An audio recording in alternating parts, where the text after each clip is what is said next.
పట్టపగలు కనిపించిన అమ్మాయి, అందంగా కనిపించిన అమ్మాయిని పట్టుకెళ్ళి అత్యాచారాలు చేయటం, అలాగే కావలసిన ఆస్తి నేరుగా వెళ్ళి దోచేసుకోవడం, షాపులో ఉంటే తన్ని అవతలకు పంపించేయడం, ఇల్లు నచ్చితే తన్ని అవతలకు పంపించేయడం. ఇది ఒకనాడు ఉత్తరప్రదేశ్లోని అజాం ఖాన్ ఏరియాలోని అతీక్ అనే రాక్షసుడు చేసిన పని. చివరికి వాడి పరిస్థితి ఏ స్థాయికి వచ్చేసిందంటే పోలీసు అధికారులు ఎఫ్ఐఆర్ పెట్టే దమ్ము లేదు. ఎఫ్ఐఆర్ పెట్టినటువంటి వాళ్ళని చంపేయటం, కంప్లైంట్ చేసిన వాళ్ళని చంపేయటం, చివరికి కేసు కోర్టు దాకా వెళ్తే జడ్జిలని చంపేయటం, జడ్జిల కుటుంబాల మీద దాడులు చేయటం. దాంతో భయపడిపోయి 11 మంది జడ్జీలు వాడి కేసు తీసుకోవడానికే భయపడ్డారు.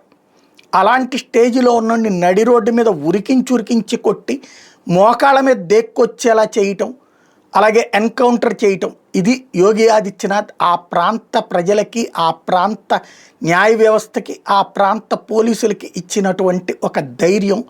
సాధారణ ప్రజలు ఇవాళ సగర్వంగా ధైర్యంగా తమ వ్యాపారాలు చేసుకున్న, తమ బ్రతుకులు ఈడుస్తున్నారంటే అలాంటి రాక్షసుని మట్టుపెట్టడం, యోగినే రాకపోతే ఇది సాధ్యమయ్యేదా అని నిలదీస్తున్నారు ఆ ప్రాంతానికి సంబంధించినటువంటి జర్నలిస్టులు కూడా. అది విశేషం.